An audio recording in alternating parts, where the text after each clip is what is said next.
It's Friday, so Hey, did I you? can give you the highlights of my week. If you want to share the highlights of yours, we can start off Dr. Q's podcast with that. Yeah, sure. Shoot. What's your highlight? Oh, signed on some new clients. I fired a client yesterday, which was fun. I don't like to do that, but when somebody becomes just an absolute pain in the ass, I'm gone. So I did not. I don't like doing it, like I said, but they had to go. So that was fun. No, it's about it. Nothing too exciting. Won some business, lost some business. I woke up, so all positive. Won some business, lost some business. Yeah, but it was How about a good week on our side. We got our first cash infusion this week, nice? so we needed a marketing person, so we hired this seedy used car salesman type marketing company, and I mean, I tell you what, he could sure sell the snake oil, so I just signed the paper. Yeah, I can't remember his name. They're all shady. That's funny. Nope. Yeah, and then yeah, we were pretty good. I tell you what, though, we had this big discussion today. Actually, our New York director started this week, and so we were trying to give him the space to get going and to just feel comfortable and look at the beautiful mess that we are, and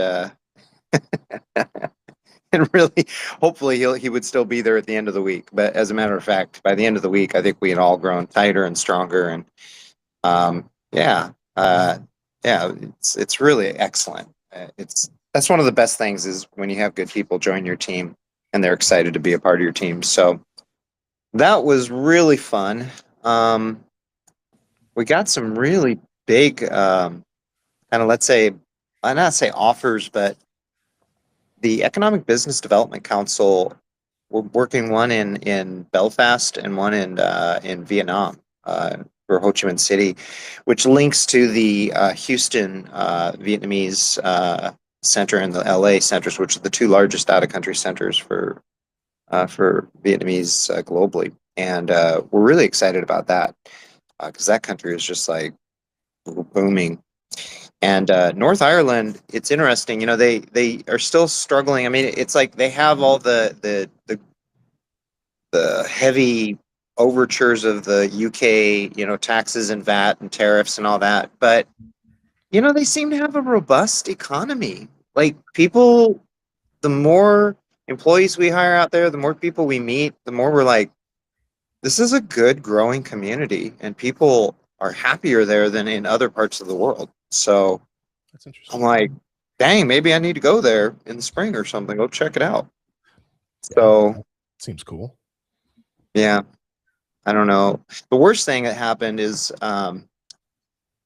you know, it's interesting. We seem to, and you can. I want you to answer this. We have two types of clients, right? You have the clients that will listen and are maybe a little humble or teachable. Like they realize that they haven't worked in major production studios for decades. They haven't gone through the years of harrowing effort and peer, you know, critical assessment and introspection and failure and success, right? Mhm. But they're so sure that they know how to produce videos. And here's the thing, we want them to enjoy producing videos. Like it should be fun. It should be one of the best creative, Mhm. times of their life. Like we're there to empower that. But but but when they're so used to like command voice, like you shall do everything I say, and we're looking at them, we're like, well, that's not a good idea what you're doing. Can you hear us saying they're like, well, we don't, why, it's my video, I want to do it, and we're like, geez Louise. And so some of those clients, those seem to be some of the bigger companies, Mhm. with a lot of departmental influences and pressures and all that stuff. And man, we realized that those companies are costing us 4x on production comparable to other companies. And you know, we're just trying to figure that out. It's like I now I understand why people these enterprise contracts are so expensive, because if you don't 4x consistently every time, the production requirements are 4x any other video, with revisions, retakes, client gaps in communication, internal communication time gaps, stuff like that. It's like, what the heck? So I don't know. I don't know quite how to deal with that, you know? What do you think, Matt? What's your advice as you introduce yourself, or to introduce John Bowden, the illustrious John Bowden, to the show? Hey, John, welcome. Hey, how's it going?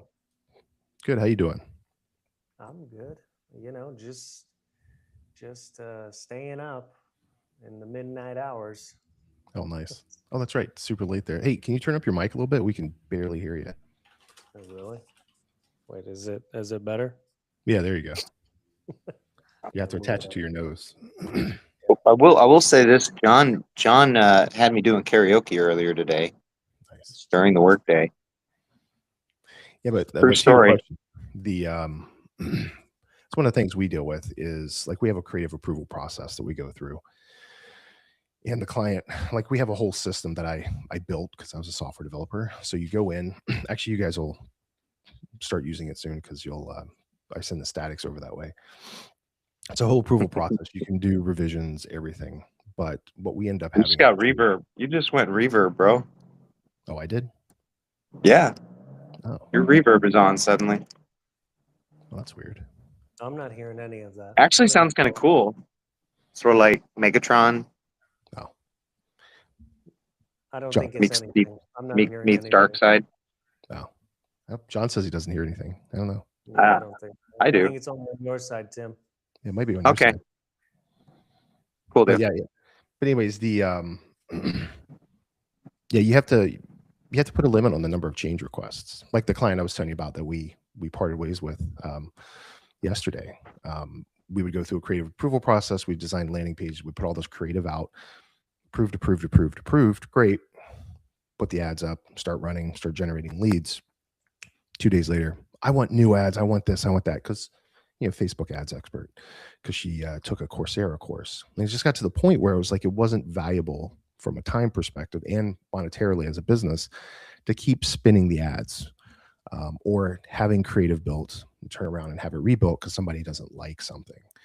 It's like, you approved it, you approved the concept, you approved the ad, everything's brand guideline based. It just complains. But good way to deal with that, though, is formal change requests, and you track the change requests. You can start seeing trends down to the person, down to the business, and then you can learn how to mitigate from that. But it's a little overly complicated, but that's how you address that across multiple channels. I did that as a software developer too. So I don't know if that directly answers your question, but yeah. What do you think, John? You know what we're talking about. From my perspective, everything should be established up front, but everything should also be followed exactly to the T, the way that it's supposed to go. So our creative process was lacking in an area that we've talked about many times, and it just didn't happen. And so any notes or time wasted was on us. That's my opinion. So, Yeah. Can't complain about something if we're not following our own rules. And that's Sure we can. Sure we can. We can complain. We can complain about it, but we'd be wrong about it. That's the point. That's what I'm saying. So when if a client complains about something, I have no problem with them complaining if we did something that we weren't supposed to do at the beginning of the process. But if they complain after the fact, that's on them. And I will let them know in the most kind, elegant way I can. But other than that, you got to take responsibility for the mistakes you make. So yeah, I agree with that. That's kind of how we do things too. If we make a mistake on our side, we own it and fix it. But client making mistakes, not following what we've agreed upon, then it becomes an issue. Yeah. Correct. That's where that Yeah. comes from. You always have to know. So Well, then occasionally we land these incredible clients like Dr. Q, who may, struggle a little bit with tardiness issues, but since he's still not here 10 minutes into the podcast. But besides that, when the clients feel heard, they feel 100% free to use their voice, and yet at the same time are happy and eager to give the creative team reign.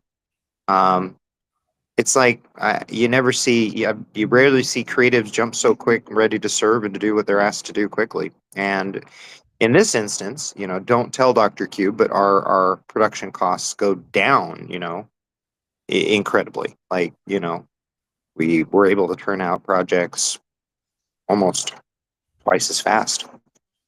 So, that's fantastic. Again, don't tell him I said that. So we're not lowering our prices for him at all. So I don't know if that's actually true either. So I don't think you have to worry too much. Pretty sure the hours. you don't, I don't know.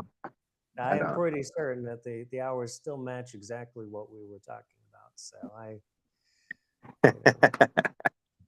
Maybe that's the hard part, is trying to figure that out. Yeah. I don't know. What's interesting, but yeah, like I think Dr. Q's working in the hospital today. We were doing I helped him with an integration, talking about writing code. We, the leads that we're generating on Facebook, we're pushing into his new EMR called Pabau, P-A-B-A-U. It's like designed specifically for aesthetics. And so he's also integrating with this new AI tool, which is going to call the leads for him, which is kind of neat. But I'm on a text thread and my phone was just like dinging all day. Ding. But I think where I'm going with that, basically, I think he was in the hospital. That's why he hasn't joined yet. But regarding creative stuff, with your guys' ads, and I'm sorry, not ads, with your guys' video production stuff, when you're designing like a video, like say, so Dr. Q's video, for example, do you assign one like resource specifically per client so they maintain some visibility and continuity with the client, or do you guys just kind of assign a task out and it goes to whatever person's available resource wise? Well, for Dr. Q, saying is he likes things that are funny. I'm the only one that's funny on the team, so that's actually that may not be true anymore. But I just kind of assume that if I'm not with him, it's specific. With other clients, it can be kind of mixed around a little more. But Johnny came up with that is it you or my hormones thing, and that made me laugh. And that was a full team effort because he did that, and then Michael did the animation of that, and then Ethan, our new editor, writer, producer, he did the editing. So it was 3 people who actually did that one project, which I think was really fun to watch it all come together. But that's kind of the method we're going now, where one person might write it, the other person might create it, and Ethan will always edit it at this point. So Interesting. So it is a team effort at this point, whereas before Ethan joined, it was everyone was singularly doing things. So I actually prefer the team because it speeds things along a lot quicker. You can hand off projects at night for some of these people, while Ethan's in the West Coast, so he's editing while they're sleeping. So it's great. Well, that is cool. No lost time. Yeah. Interesting. Yeah, I was always curious. I meant to ask you guys about that previously because like I'm not an overly creative person. I have great people on my team. Obviously, we can't do videos like you guys, but like when it comes to like graphic design and stuff, I've I have a few graphic designers and I just give them a brief, kind of like conceptually what we're looking to accomplish. And I hand it off to them and they knock it out of the park. But I don't have like resources assigned specifically to clients because it doesn't make sense just based on our client base. I don't have 9,000 freaking. I would love to have 9,000 graphic designers, but my business isn't that big. But basically, I was kind of interested in that because we will. Why am I doing this? I'll hand it off to the designer. They'll manage it, but I also have them manage the creative once they make it. So the the concept, the design, everything kind of stays with them. It's kind of where I was going with that. I didn't know. I've never done video, so I wasn't sure if that's kind of the same process with you guys too. And does that make sense? I was kind of rambling a little bit. It does. It No, does. I think. yeah. Go ahead. Go ahead, John. You go ahead, John. It does. It does make sense. I think if I understand, handing off projects with a brief would be the easiest way to go about this. And that's why with our new project manager, he's going to start giving an intake form, because I had created an intake form about 2 months ago. We got so inundated with things going on that I was never following up about getting the document back.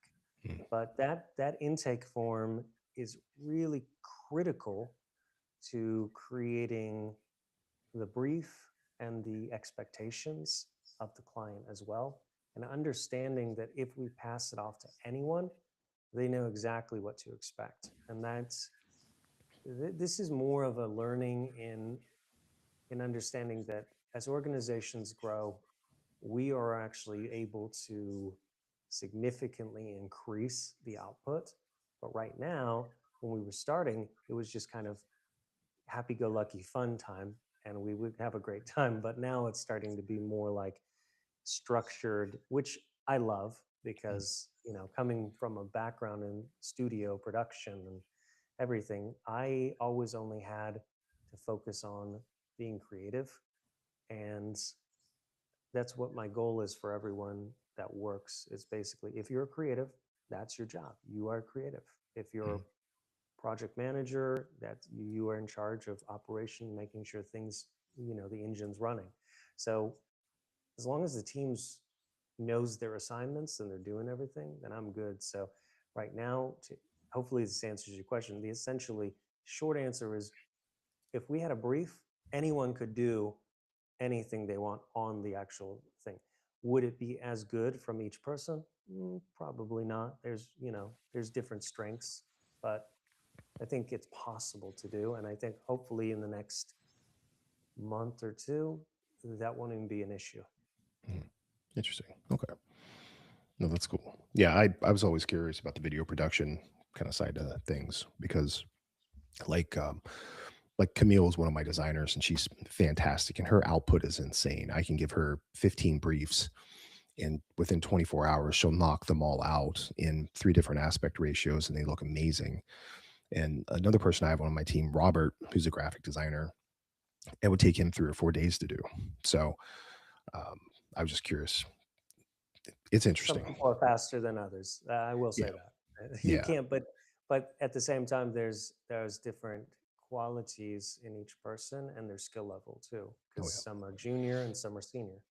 So Yeah, no, absolutely. It's interesting to watch them design too, because like I said, I'm not a designer or a creative.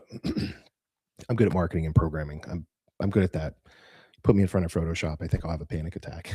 But it's interesting watching them just give them a brief, and then you can see the wheels spinning, and the next thing you know, it's like bam, they like dial in, and then they create something beautiful.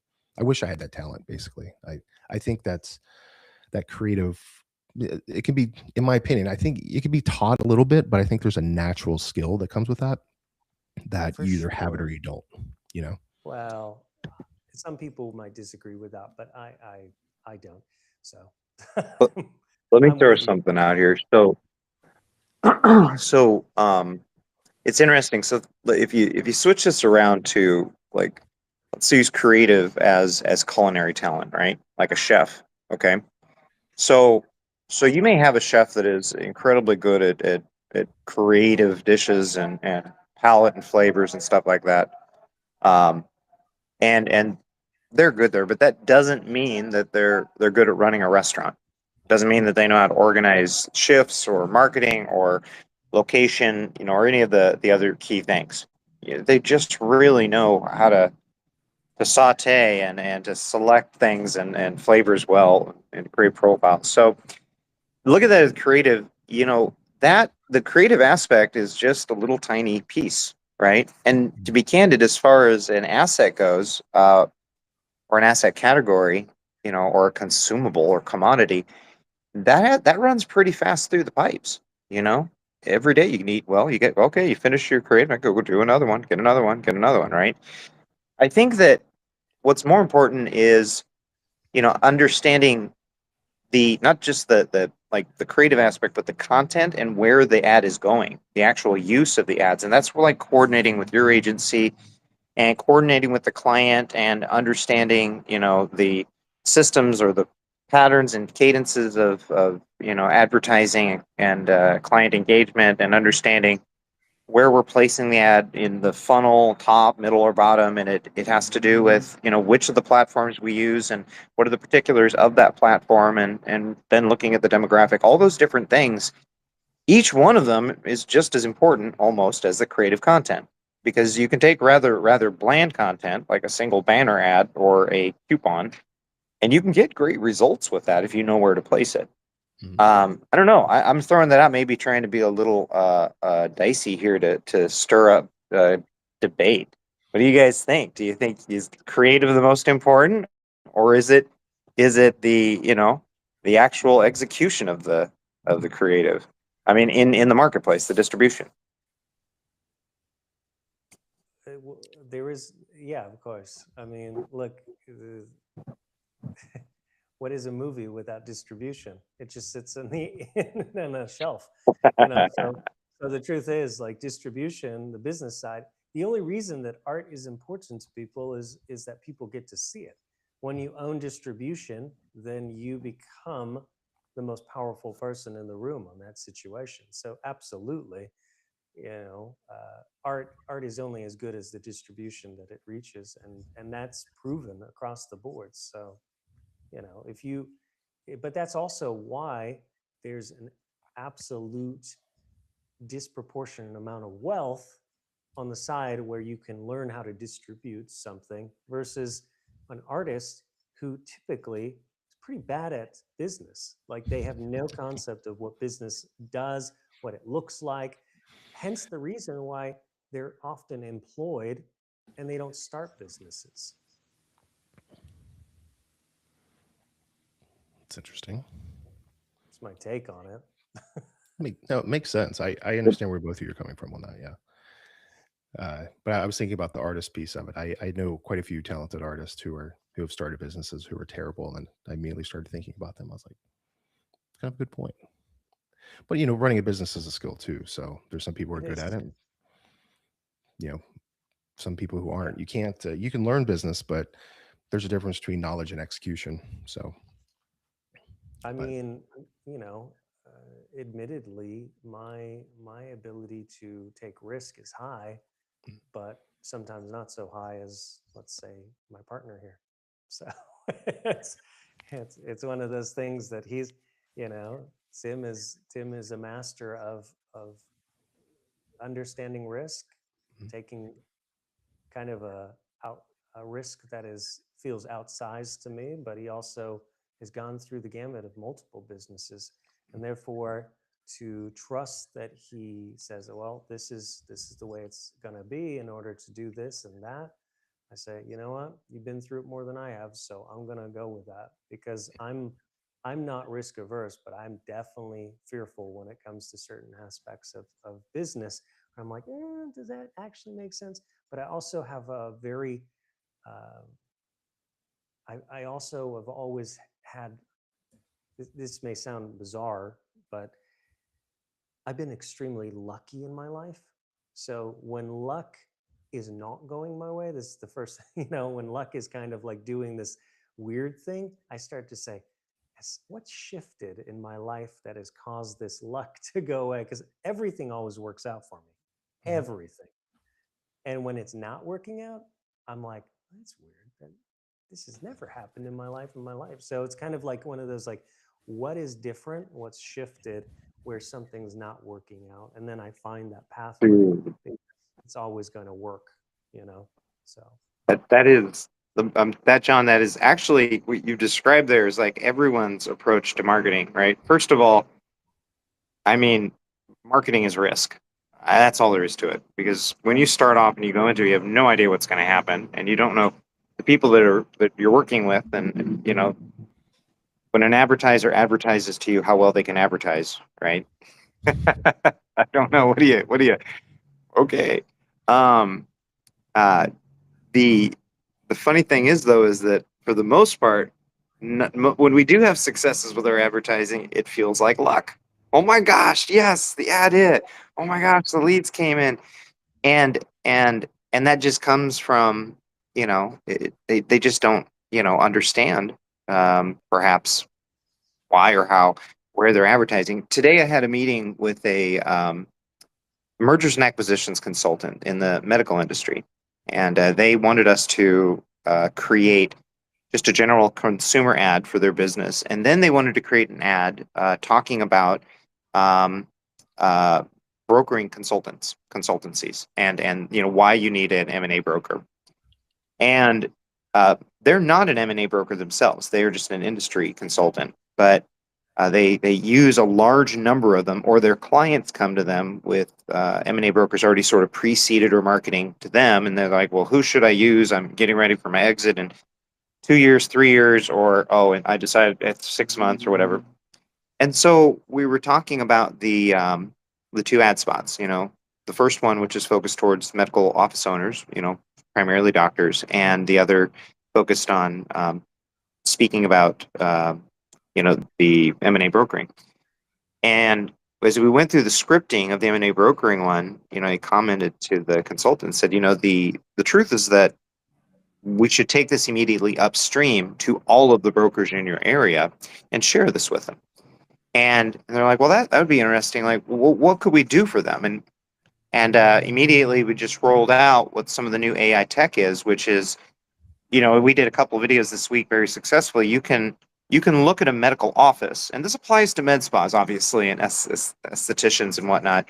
But you can take a picture of a current office, and we can transform that into, an Uber office with AI, almost like that. I mean, those videos are relatively quick to make, easy to make, and suddenly you're looking at an entirely new format, floor plan, the design.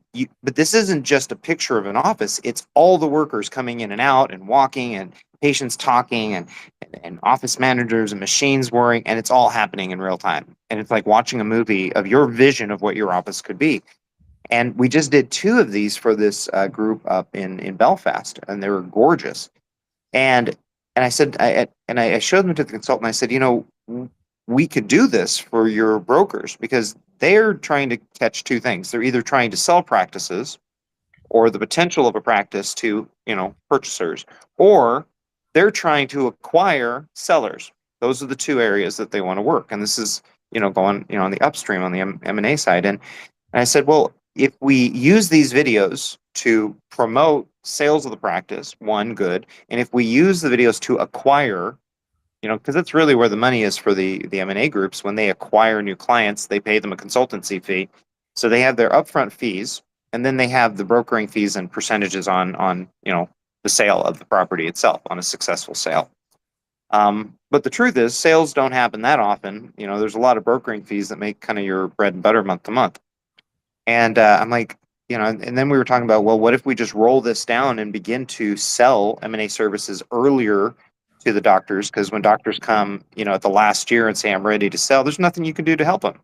But if they come to you 5 years before, they sell the practice, you can actually set a capital asset, deduction and purchasing schedule that can transform the practice relatively for free, because it's all write-off. And at the end of it, not only is your practice doubled in value, you've just got these incredible, graphics and stuff that you can sell to future people as well. And for the brokers, the earlier they sell their consulting services, the more years they have to gather consulting fees on a monthly or annual basis. And the minute we said that, the light dawned in the consultant's eyes, and they're like, oh my gosh, you're right. We do need to go upstream to these M&A brokers.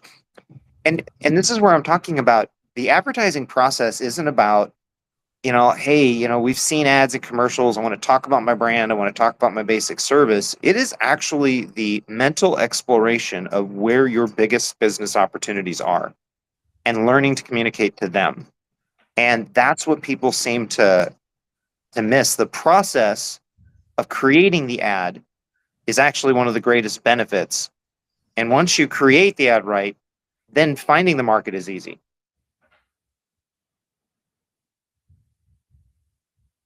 That was a very well put, very well put thought. I gotta say. Really? You didn't think I honestly, I didn't sound dumb. I'm sorry, Matt. Why are you ruining the moment? What are you doing? No, it made sense. It's a good It was point totally because made sense. Are you kidding me? Yeah. yeah, it makes sense. I was actually when was this? I think around June of last year. I connected with a gentleman who buys and sells med spas. So him and his company.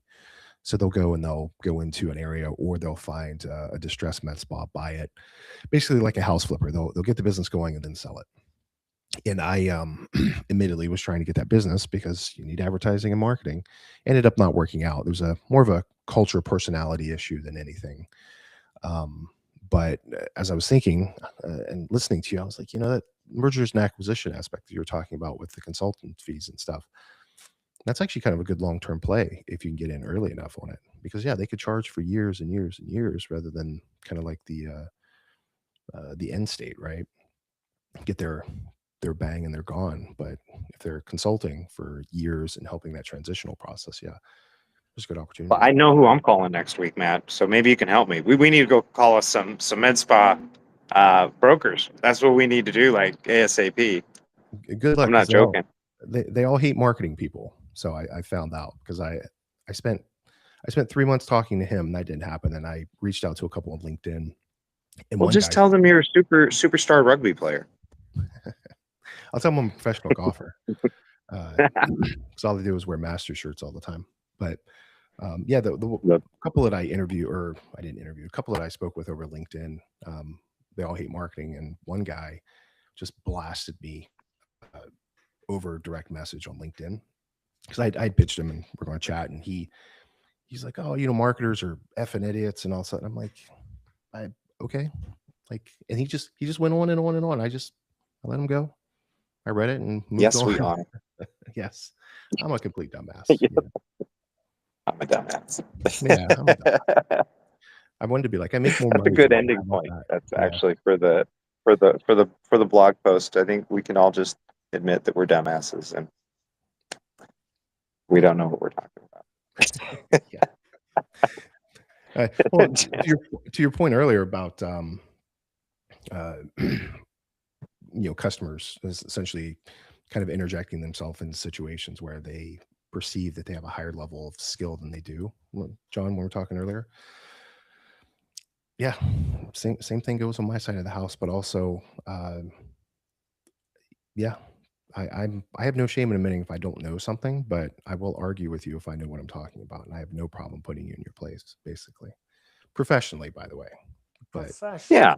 professionally, Of course. Yeah, it never escapes my Sam. It never escapes me that the money that any firm pays, me for content development or for marketing or whatnot, if they pay me $1,000, depending upon what their net profitability index is, they had to earn, $50,000 to pay me that one, or they had to earn $30,000. And I think about how much work they have to do to earn $30,000 to pay me $1,000, right? So I don't disrespect the fact, that they're paying me money. They work their butts off, which is actually probably what Dr. Q is doing right now. He's been, I know that he works his butt off, but 12 jobs. yeah. But I don't know. I just, John, what were you gonna say, bro? I have no idea. What I do know is that I think that what you're saying about someone doing the 50 to the 1K, that makes sense if they're a small business or mid-sized, but Yeah. when it comes to a large conglomerate, I don't even think twice about taking as much money as I can, mainly because of the fact that there is zero ability to even separate myself from the fact that those opportunities, if you don't ask for more, they don't actually take you seriously. Mhm. And that's a fact. Like they look at you as a not serious company if you don't say a certain number. If I was to approach any studio and go to them and offer what even close we offer small businesses, they would say, "Oh, that's not it. You don't know what you're doing." And that's just simple, the equation that they make, because they are used to paying a certain amount, Mhm. and they say, well, that doesn't actually make sense, what you just said. That number is way too low, so you must really suck at what you do. But when you go to, let's say, any studio, if I was to say, well, we're going to create this marketing trailer for you, how much is that going to cost? Well, kind of depends. Let's talk about the amount. And you can charge, I don't want to say the exact number because we're actually recording this, but I will say there is a number that you can charge them, and they will simply say, yep, that makes sense. And they won't even blink an eye. They'll Yeah. just say, yeah, totally makes sense. And this is why when we go to enterprise clients, going back to the beginning of this conversation, if you go to an enterprise client and you say a low amount, they either will take full advantage of it and say, well, that guy's an idiot, or they'll say, oh yeah, absolutely, that makes sense. Yeah, what you're doing is spectacular and you deserve that amount, because they're used to paying it and they will always pay it. So it's a value Yeah. issue versus anything else. So small businesses, they're usually trying to just get by, but I never think twice with enterprise, not even once. It's good, John. So maybe as a rule of thumb, enterprise groups, you just tell them 4x as a rule. You always do. You always want to Yeah. forex everything you do. Otherwise, they won't take There you we serious. go. Mm. I tell you, I like the SMB and mid-tier markets. You know that. That's where my joy is. I like working with companies who are working really hard to succeed, because I know that we can help them, But I don't enjoy the enterprise company. You may get some really big wins, like an ad that gets 20 million views or something like that. But I don't know. I mean, It's none a- of us are it's running great big giant agencies right now, so maybe this is a moot point. And I think we need to wrap up, guys. We're almost at the end of time here, so I know I got to go in a minute. No, Yep. Matt, but you're supposed to be on a date with your wife, right? no, we're going to some social event. I told her I'll just drive and meet her there, so no big deal. And hopefully she gets Gotcha. there and goes, I'm going to leave early, and then I don't have to go. Oh, Strategic play. this is a recording. She could watch this and hear that. You're going to get in trouble. What's funny is she does watch these every once in a while, so I have to be careful about what I say. But she Oh already my knows God. that tactic because I've done it That is many funny. times. But That's funny. but talk about the enterprise clients real quick. Yeah, same thing in the marketing space. If you go and say, hey, I don't want to say the company, but we did some work for a publicly traded healthcare company one time. Huge win for us. And so I was looking at everything, and I have a friend who owns an agency that does like orthopedics and OT work, stuff like that. And so I was consulting with him. I was like, hey, I'm thinking about doing this rate. And he laughed at me, and he goes, you need to add a 0 to the end of that, or they're not going to take you serious. Yep. And I was like, you know what, screw it, I'll give it a shot. Yep. They didn't blink. They're like, yeah, that's cool, done. I was like, Yep. crap, I could have That's exactly right. Could done more. Yeah. We killed it for them, and they've come back a couple of times. It's been about a year since we worked together, but they large corporate clients like that, they want something, they got the money or the budget, they don't care. But the SMB is nice, because when you're helping the small business, to your point, where they're trying to make it, they when you have wins, it's not their win, it's everybody's win, because you're helping put food on the table for them and their families and their clients and their employees, I should say. Stuff like that. I take great pride in that. That's why I like working in the SMB space, because it's fun. But corporate clients are kind of a pain in the butt too, especially with red lines. My God. Yeah, red lines. The week of red lines. Yeah, I have 3 contracts I'm working on right now, and one with mutual person. That one's not too bad, but I had a contract come back on, was it Tuesday or Wednesday. Almost the entire 15 pages were struck through, all red lines, and What? yeah, oh, it was crazy. So I gave it over to the attorney that we use, and he just started laughing. He's like, "Dude," he's like, "just buy me the car now." And I'm like, "Let's work on fixing our agreement first." You guys see all my agreement. It's pretty straightforward. It's not one sided or anything. But this company that we're talking to, I'm just like, oh my god, I'm gonna lose money. It wasn't just the before we start company, working. Matt. It was probably their lawyer is on external contract or low retainer and has to make extra money. So the minute any contract crosses his or her desk, they just redline everything so that they can bump up their hours. Yeah, that's what we're thinking is happening, because that's the first time I've ever had an entire agreement be all red lines. Normally, it's a couple one-off things like intellectual property stuff, or target venue for litigations, small things like that. But it got back, and I was like, this is going to be fun. Is that what they teach in law school nowadays?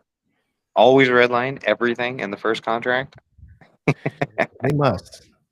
I'll reach out to my younger brother and let you guys know. Oh, You should ask him. Yeah. my Jeez, my, Louise. a friend of mine's an attorney. He doesn't do our stuff, but he always says every time you shake an attorney's hand, count your rings and then count your fingers. I was like, makes sense. Makes sense. I thought you were going to say every time you shake a lawyer's hands, an angel loses its wings. I thought that's what you were going to say. There's probably some truth to that. I don't know. Attorneys are Oh fun. my All god. right. That was a fun business to be in. But you guys got to wrap up. Oh yeah, John, We got to like wrap 1 up. a.m. there, right? It's right. Oh yeah, it's Yeah. almost 1 a.m. here. So Oh goodness. all right. I'm going to drive to the beach right now. Yeah, Very important. I jumped on. I was hoping Dr. Q would join, so I guess yeah, here we are. Oh, he's getting roasted next time for sure. All right, guys. All right, guys. All Have a right. great weekend. Much love, my friends. Bye, guys. Everyone. Bye. Bye, Matt. Bye. Take care.